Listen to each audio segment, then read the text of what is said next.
Hello à toi, j'espère que tu vas bien. Écoute, c'est vraiment un pur bonheur de te retrouver là pour un tout nouvel épisode de mon podcast pour être leader de sa vie. Tu le sais très bien, donc aujourd'hui, pour continuer sur cette expérience, je voulais vraiment te parler de mon lifestyle en particulier. Mon style de vie, mes petites habitudes au quotidien, mes petites habitudes quotidiennes, mes habitudes au quotidien, voilà, tu l'as compris, pour en fait être leader de ma vie, ce que j'ai commencé à faire, pourquoi, quand, comment et ce que ça m'apporte aujourd'hui au jour le jour. Et pour bien commencer ce joli podcast, je te souhaite un très beau premier jour d'été. Et oui, de mon côté, on est encore le 21 juin. J'enregistre le podcast un peu plus tôt, bien sûr, que prévu. Même si toi, tu le recevras que le lundi. Donc pour moi, on est dimanche. Donc j'en profite pour te souhaiter un magnifique, plus long jour de l'année. C'est ça. Et ce n'est pas le jour le plus long, hein, d'où le titre du film que tu connais peut-être avec John Wayne. Avec Bourvil, notre cher et beau Bourvil, voilà. Si tu n'as pas vu ce film qui donc raconte le débarquement en Normandie de juin 44, je te conseille vivement de prendre 2-3 heures de ta vie, donc c'est un film très long, pour en profiter, pour le regarder. Je sais que c'est le film que j'avais choisi comme base d'études pour mon oral de brevet, donc ça remonte en 3e. Et c'était super, j'en garde des souvenirs incroyables. J'ai toujours été passionnée par cette partie de l'histoire, par la Seconde Guerre mondiale. Et donc bien sûr le débarquement en Normandie, en sachant que moi je suis une Normande de cœur. Étant donné que tous les étés, je vais profiter de la plage de Julouville avec mes parents. On a une petite maison de vacances là-bas, c'est hyper sympa. Voilà, fin de la parenthèse. Donc comme je l'ai dit, je vais commencer par une première partie sur mon expérience, ce que je fais au quotidien et ce que je qualifie de mon lifestyle, en fait, mes habitudes de lever, de coucher pour être active, etc. Ensuite, je te parlerai de comment est-ce que j'ai réussi à mettre tout ça en place, quelles ont été mes inspirations, quelles ont été peut-être les conférences, lectures, la philosophie que j'ai adaptée, utilisée. Et tout simplement le développement de mes idées par rapport à mon style de vie, par rapport à mon quotidien. Et finalement, en fait, ce que ça m'a permis de réaliser, parce que t'imagines que je l'ai pas fait pour rien. J'avais, en tout cas dans un premier temps, plein d'idées derrière la tête de pourquoi est-ce que je devais apprendre à être organisée, à avoir de bonnes habitudes, à être actif. Ce que ça m'a permis donc de faire et en quoi de bonnes habitudes au quotidien m'aident à être leader de ma vie. Alors, on va commencer par le matin. Ce qu'il est important de savoir et ce que je fais du coup. Ce que je fais, c'est que je me lève assez tôt le matin parce que j'ai compris par l'étude de l'énergie, tu sais qu'on est tous énergie, qu'on en gagne tous en faisant telle chose, qu'on en perd tous en faisant telle ou telle autre chose. Donc il faut comprendre un petit peu son système d'énergie, comment on fonctionne, quand est-ce qu'on est plus en forme, quand est-ce qu'on l'est moins. Et moi je sais que c'est le matin, après une bonne nuit de sommeil, vers peut-être 6h30, 7h ces derniers temps, que j'en ai le plus. J'ai un maximum d'énergie, donc je me lève avec parfois des matins où c'est un peu plus slow que d'habitude, mais c'est pas grave, je suis flexible, je me comprends, etc. Et je commence par travailler, par faire les choses qui sont les plus importantes pour moi, importantes dans le sens où c'est quelque chose que j'ai absolument à faire, mais qui parfois me demande un peu beaucoup d'efforts en fait pour me mettre devant mon ordinateur, devant mon livre, devant mon écriture et actuellement le faire. Donc je sais que j'ai le plus de courage, de motivation crue, on va dire, le matin en me réveillant. Je me pose pas de questions, je me mets devant mon ordinateur, devant mon livre, devant mon carnet et je commence. J'oublie un point très important, c'est juste après avoir fait ma séance de yoga, donc j'en ai parlé lors d'un précédent podcast. Je fais du yoga à peu près tous les matins de 20 à 30 minutes et ça m'aide à sortir de la phase de léthargie, tu sais, où je sors du lit en mode un peu comme ça, je cherche mes affaires, je prends un grand verre d'eau hyper important pour me réhydrater. Je fais mon petit passage aux toilettes et hop, je saute sur mon tapis de yoga, je suis dans mes vêtements hyper confortables, j'ai parfois même pas besoin de me changer, juste je mets un nouveau t-shirt et hop, 20-30 minutes, je me réveille, corps et esprit, et je suis prête pour mon travail. Donc je remplis les tâches très importantes, 2-3 choses que j'ai à faire le matin. Donc bien sûr c'est par rapport à mon organisation. Je suis actuellement en woofing, donc tu sais ou tu sais pas, mais j'espère que maintenant tu le sais. Je suis actuellement en Angleterre avec mon copain et en fait on travaille dans des fermes, Du coup ici c'est pas une ferme mais on travaille avec l'organisation du WWOOFing qui est une organisation mondiale de fermes, d'exploitation, de propriétés qui fonctionne sur le principe de l'agriculture agricole et donc on est accueilli par un hôte, tel ou tel hôte que l'on trouve sur le site de WWOOFing et totalement gratuitement, on est nourri, logé, blanchi en échange de quelques heures de travail par jour. Nous ici on commence à travailler à partir de 8h30, 9h et on finit aux alentours de 16h. Je sais qu'à 16h, j'ai absolument pas d'énergie parce qu'on a travaillé généralement... on a bien travaillé, physiquement ça a été dur. Donc je sais que si j'ai du travail à faire, si j'ai des papiers à remplir, si j'ai de l'administratif, etc., ça doit être fait le matin. Une fois que ça c'est fait, vers 8h30, hop c'est parti, je mets mes bottes et avec Gabriel, donc mon copain, on sort travailler. Je ne parle pas de petit déjeuner parce que à l'heure actuelle, je teste, surtout les matins où je travaille, comme ça je gagne du temps sur mon travail et mon yoga, je teste le jeûne intermittent. C'est-à-dire que je ne mange pas pendant une période de 16 heures et je recommence à manger donc pour une période de 8 heures. Je mange pas pendant 8 heures, je le précise à chaque fois, mais j'ai une fenêtre d'alimentation de 8 heures. Je commence donc à manger vers 11h. Donc voilà, ça me laisse le temps de travailler pendant au moins 2h30, 3h avant de passer à table. Et après le travail, donc aux alentours de 16h, j'ai généralement planifié mes appels de groupe, mes appels de manière générale en one-to-one, les choses que j'ai à faire qui me demandent moins d'énergie en fait pour me présenter devant le travail. C'est-à-dire que c'est quelque chose qui est fixé, c'est un rendez-vous avec quelqu'un d'autre. J'ai préparé le matin généralement le déroulement de la réunion, de notre meeting, de ce que j'allais dire, des questions à poser, etc. Donc en fait, ça se fait tout seul. Il n'y a absolument pas besoin de motivation particulière. C'est un moment de la journée où j'ai encore un bon niveau d'énergie, donc je peux communiquer très facilement et tenir mon rôle de leader, en fait, de ma vie, même en ayant moins de motivation que le matin, en ayant moins d'énergie et en ayant déjà travaillé pendant 6-7 heures d'affilée.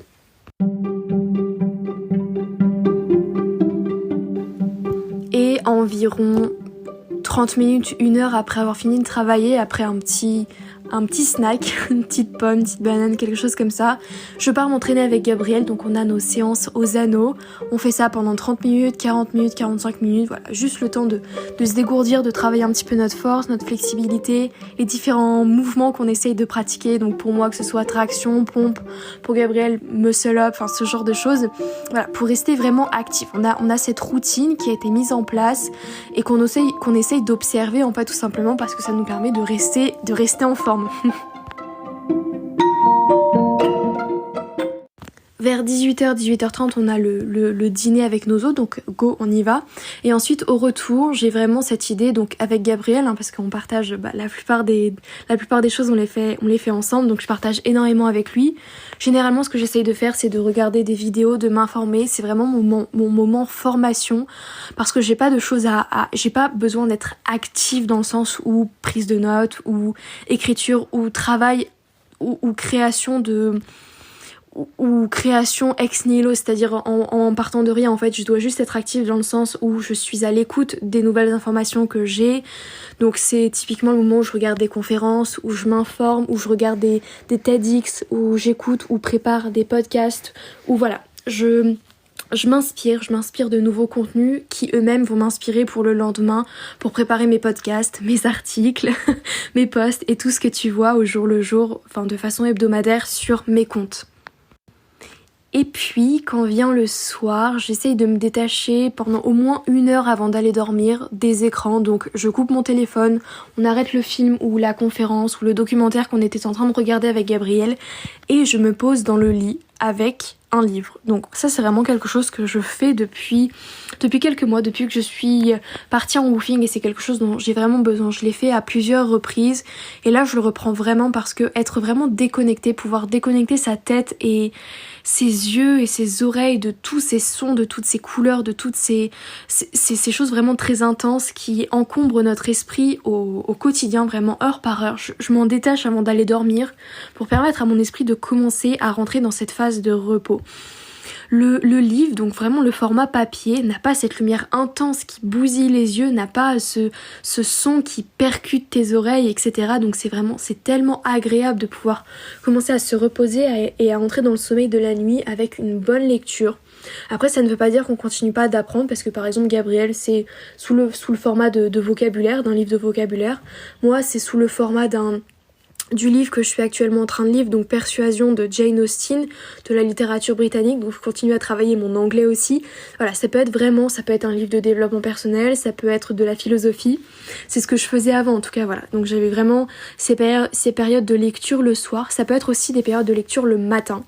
Quand j'ai commencé à m'intéresser au développement personnel, je sais que c'est ce que je faisais, c'était le moment où j'avais le plus de difficultés en fait à lire, donc avec le même principe que ce que j'ai dit tout à l'heure pour mon travail, je commençais en fait par de la lecture le matin, comme ça c'était fait. C'est ce qui me demandait le plus d'efforts pour simplement, mais t'imagines, simplement prendre mon livre et me lancer dans la lecture. Ça me demandait beaucoup de motivation, voilà, donc chose très importante pour moi à faire, première chose le matin. First thing first. Et donc, j'en viens à parler de comment je suis rentrée dans tout ce mindset, dans tout ce développement de vie au quotidien sain et équilibré comme on pourrait les appeler aujourd'hui. Quelles sont les conférences, les livres, l'état d'esprit, la philosophie que j'ai adoptée dans ma vie, au jour le jour.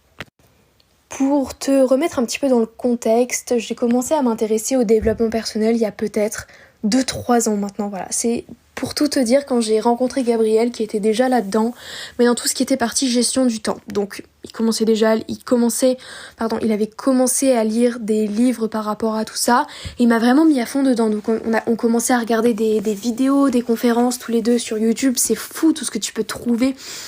Toutes les informations, je suis désolée, je respire parce que je parle tellement que je perds mon souffle. Mais il y a tellement de choses en fait qu'on peut apprendre simplement en cherchant les bonnes informations sur internet, sur YouTube, sur podcast, etc.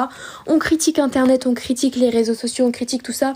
Mais en fait c'est la source d'informations, c'est un panel d'outils qui est à notre disposition, qui est juste incroyable. Et j'ai appris à commencer à m'en servir donc après avoir rencontré Gabriel. Donc c'était en 2017. Voilà, donc ouais, il y a 3 ans. 2 ans et demi on va dire.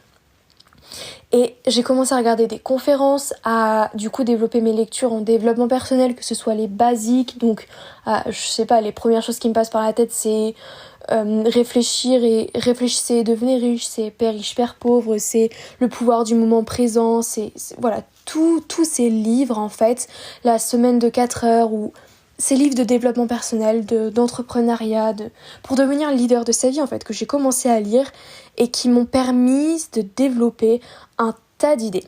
Ces idées, pour tout te dire, elles étaient tout d'abord vraiment théoriques dans ma tête. C'est-à-dire que j'avais rien du tout appliqué, c'est juste des connaissances que j'avais, que j'empilais en fait dans mon cerveau sans être forcément utilisée. J'étais pas encore entrée dans ce process de information, utilisation. Et juste à ce moment-là, je commençais dans ma tête, à réfléchir à toute la philosophie que j'avais vue pendant mes 2 années de classe préparatoire, et ça commençait à résonner, tu vois, dans le sens où tout ce qu'on apprend sur Aristote, sur Platon, en fait, c'est ce qu'on revoit ensuite dans les livres de développement personnel sur prendre soin de soi, sur avoir de bonnes relations avec soi-même, avec ses amis, sur apprendre à se connaître, etc. Et c'est tout ce que j'ai retrouvé ensuite dans mes lectures de développement personnel. Je vais te dire un secret, là maintenant tout de suite. Si tu veux avoir de bonnes habitudes dans ta vie, si tu veux développer un bon lifestyle, apprends d'abord. T'auras pas les résultats tout de suite, ça je peux te le dire. Après avoir lu Miracle Morning, j'ai pas tout de suite mis en place une bonne routine. J'ai pas tout de suite réussi à savoir ce que je voulais. J'ai pas tout de suite en fait eu parfaitement les résultats que je souhaitais à la base. Et c'est normal. En fait ton cerveau a besoin de temps pour utiliser, pour récapituler, pour synthétiser toutes les informations que tu lui mets, que tu y installes en fait au jour le jour. Et aujourd'hui, tout ce que je fais dans mon quotidien, toutes les techniques que j'utilise, toutes les méthodes que j'ai acquises et dont je peux partager aujourd'hui les résultats, ce sont des choses qui sont dans ma tête depuis 2 ans, depuis plus de 2 ans maintenant. T'imagines que ça fait du coup 2 ans qu'elles sont développées dans ma tête et que tous les jours j'en apprends de nouvelles et que du coup dans 2 ans j'utiliserai celles que j'apprends aujourd'hui, etc. Voilà pourquoi tout ce que je te dis là maintenant, tu dois le garder dans un coin de ta tête, y réfléchir tous les jours et ne pas attendre précipitamment de résultats. C'est vraiment quelque chose de très important. Donc, si tu veux des petits tips, des choses comme ça, je regarde des conférences tous les jours par rapport au sujet du leadership, par rapport au sujet des habitudes, de prendre soin de sa nourriture, de prendre soin de son corps, de prendre soin de son cerveau, d'éviter des maladies, d'être en bonne santé, de respecter son environnement, de se respecter, d'être un bon manager, toutes ces informations. Et je fais des recherches tous les jours sur ça.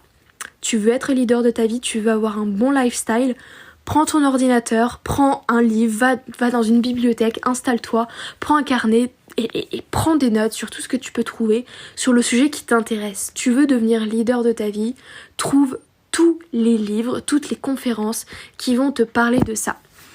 J'aurais jamais cru en fait dire ça un jour, j'aurais jamais cru que ce serait vrai en fait, mais aujourd'hui je me sens vraiment leader de ma vie alors que ça a jamais été le cas avant.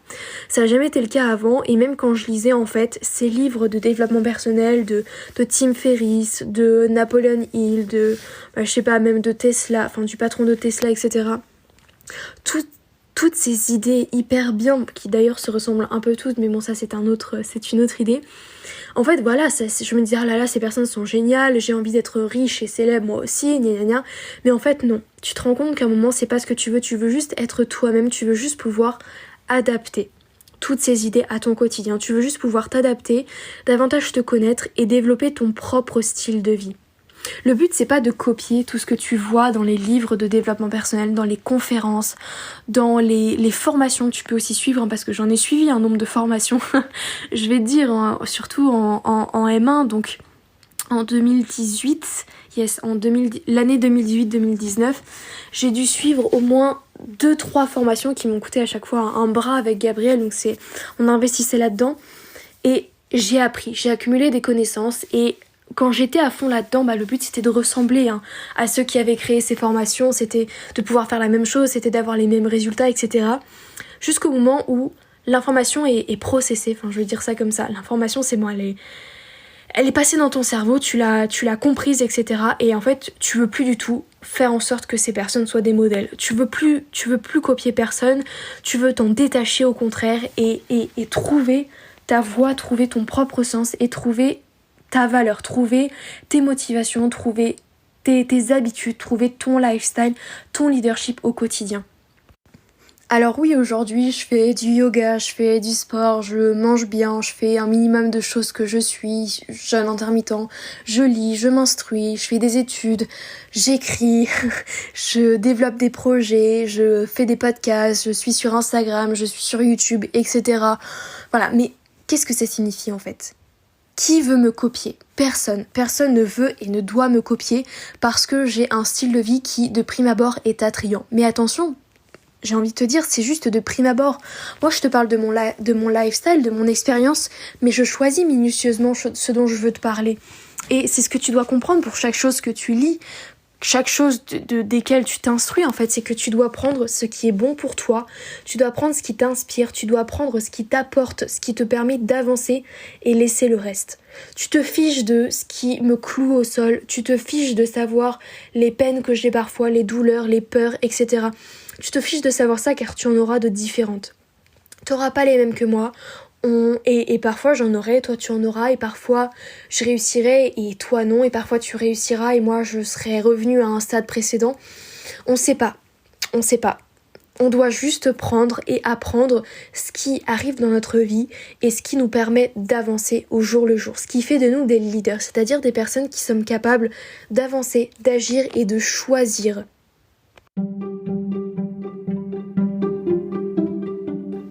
Si je te parle aujourd'hui de mon lifestyle, et dans la première partie, je l'ai bien décrit, même si c'est le lifestyle que j'ai déjà à l'heure actuelle, et que il y a un an, j'avais absolument pas le même, et l'année prochaine, j'aurai sûrement absolument pas le même non plus, surtout que je reprendrai les cours à Marseille, donc voilà, je serai dans un environnement totalement différent. Le fait est que on doit comprendre ça. On doit comprendre que le lifestyle, le style de vie, nos habitudes quotidiennes sont personnelles, uniques, et uniques même pour une période de temps. Je t'en parle pour te faire comprendre que tu peux dès aujourd'hui, choisir aussi ton style de vie, ce que tu veux dans ton quotidien, les habitudes que tu veux prendre au jour le jour. Tu veux être plus active, tu veux mieux manger, tu veux ressentir la faim davantage pour apprendre à mieux maîtriser ton corps. Tu veux apprendre certains mouvements, notamment je sais pas, avec les anneaux, avec le yoga, avec la danse, avec quoi que ce soit.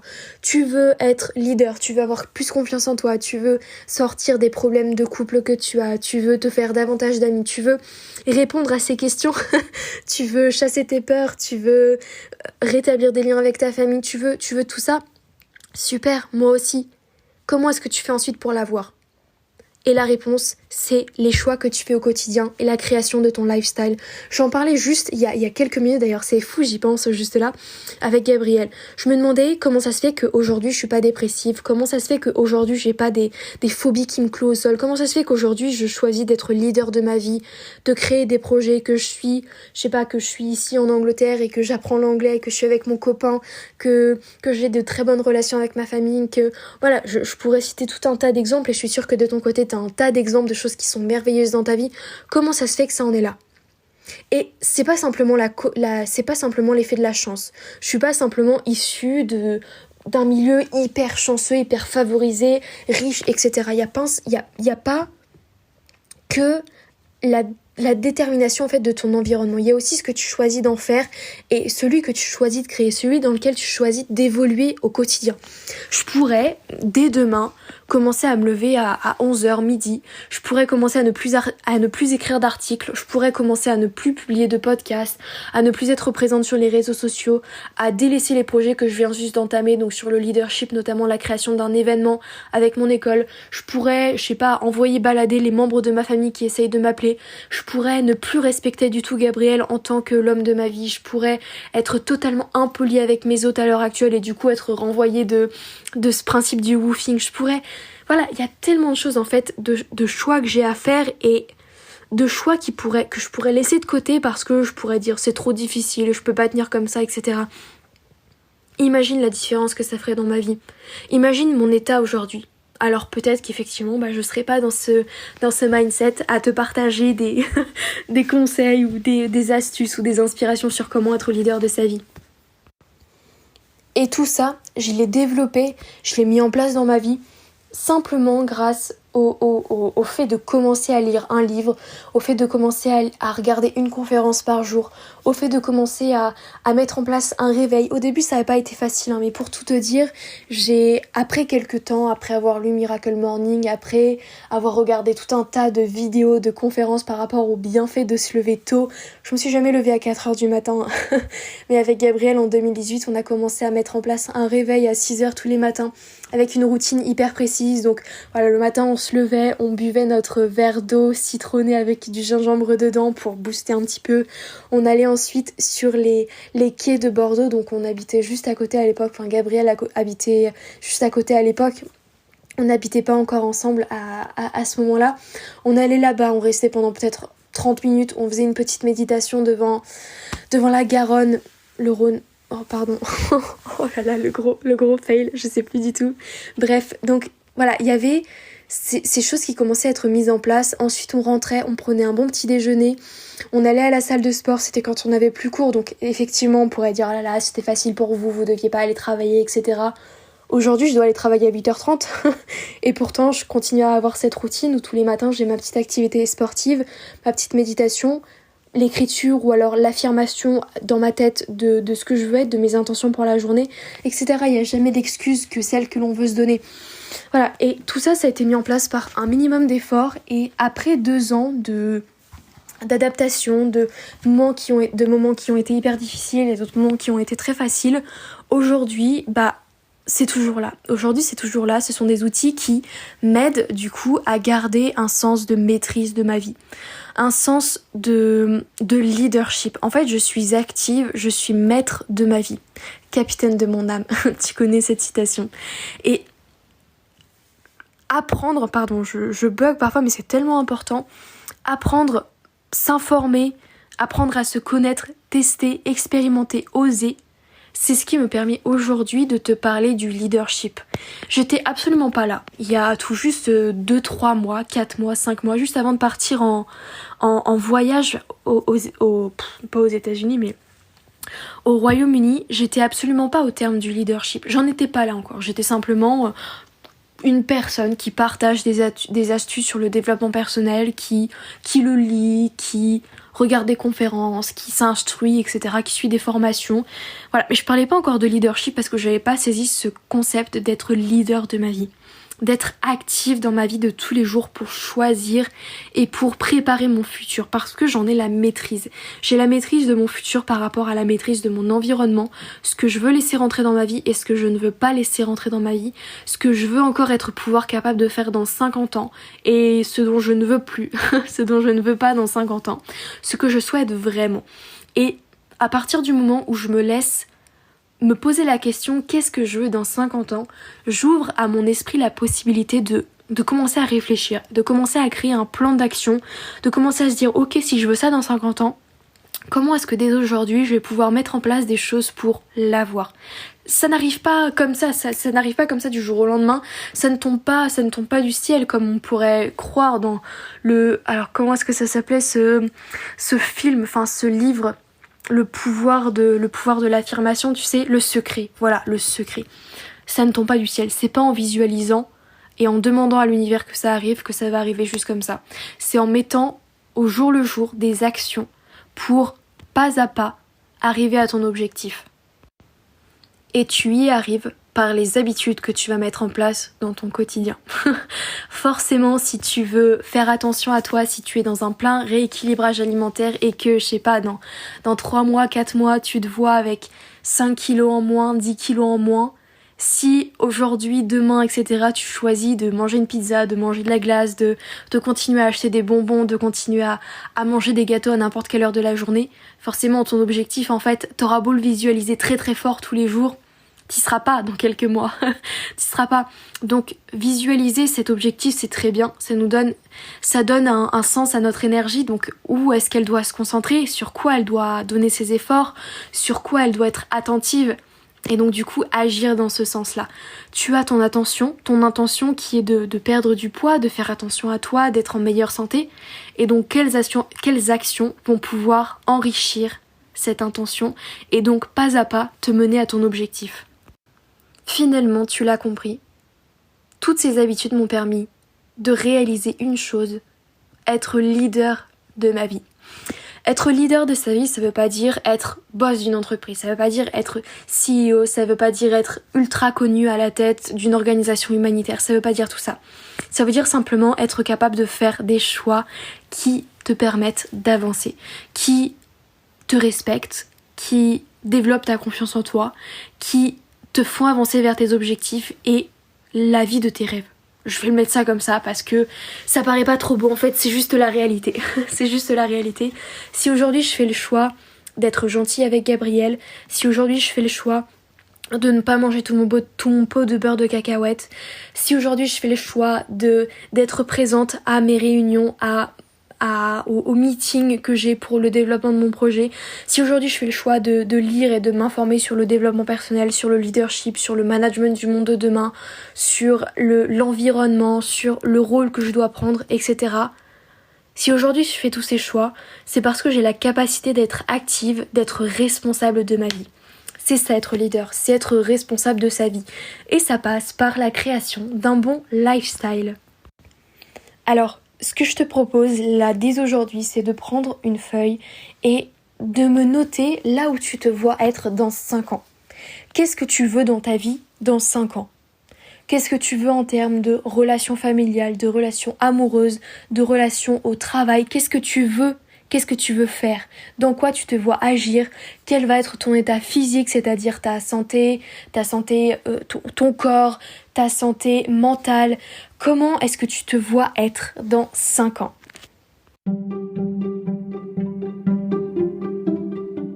Par exemple, ça peut être je me vois mariée avec telle personne, ça peut être je me vois habiter dans tel environnement, près de la mer, à la montagne, ça peut être je me vois travailler dans telle entreprise en tant que en tant que tel ou tel poste, je me vois avoir un enfant, un chien, je me vois développer un jardin agricole, je me vois me former par rapport à la sophrologie, à la psychologie, je me vois devenir coach, je me vois, je sais pas, tu vois, tout ce genre de choses, je me vois partir en vacances, je me vois faire le tour du monde, je me vois plus fine, plus grosse, je me vois avec plus de muscles, je me vois savoir faire des pompes, des tractions, je me vois, voilà. Ces objectifs que tu as, je me vois devenir auteur, je me vois faire une conférence TEDx, moi c'est ce que je me vois faire, c'est ce que j'essaye de me dire tous les jours. Je me vois professeur, je me vois... Voilà. Fais-moi une liste de ce que tu te vois faire à horizon 5 ans. Et ensuite, les objectifs que tu dois mettre en place au quotidien pour arriver à cet objectif à 5 ans. Par exemple, ces petites habitudes, on va prendre l'exemple d'une bonne relation amoureuse où dans 5 ans tu te vois marier avec la personne avec qui tu es à l'heure actuelle ou avec qui tu n'es pas encore à l'heure actuelle. On n'a jamais d'objectif trop grand et trop beau. Qu'est-ce que tu dois faire au quotidien pour atteindre cet objectif ? Pour avoir ce dont tu rêves en fait. Eh bien tous les jours tu dois t'assurer que la personne que tu aimes soit heureuse, que tu t'en occupes, que tu lui dises que tu l'aimes, que tu t'occupes d'elle, que tu sois gentil, respectueux, aimable, etc. Si tu te vois dans 5 ans être plus fin, être plus musclé, être mieux dessiné, être plus grosse, plus gros, mieux en chair, plus fort, plus confiant dans ton corps, etc. Qu'est-ce que tu dois faire au jour le jour pour atteindre cet objectif ? Tu dois arrêter de manger du beurre de cacahuète, je prends mon exemple bien sûr parce que tu me connais, ou justement commencer à manger du beurre de cacahuète, le sein organique, très bien, 100% beurre de cacahuète, pas avec n'importe quoi, du sucre, des additifs, etc. Attention, Ne me faites pas dire ce que je n'ai pas dit, ne me faites pas dire ce que j'ai pas dit. Voilà, tu comprends un petit peu ce que tu te vois faire, c'est ce qui doit motiver tes actions au quotidien. Et donc c'est ce qui doit être la base de ton lifestyle. Moi, si j'ai un lifestyle, un style de vie au quotidien qui paraît sain et équilibré, c'est parce qu'il est aligné avec ce que je me vois être et ce que je me vois faire dans 5 ans. C'est la règle que tu dois suivre. J'espère donc que cet exercice t'aidera énormément. N'hésite pas à le partager avec moi sur les réseaux sociaux, notamment en message privé sur Instagram. Ça me fera ultra plaisir de voir que tu as pris ce temps pour toi. Et sur ce, je te souhaite une très belle journée ou une très belle soirée, peu importe quand tu écoutes ce podcast. Et je te dis à lundi prochain.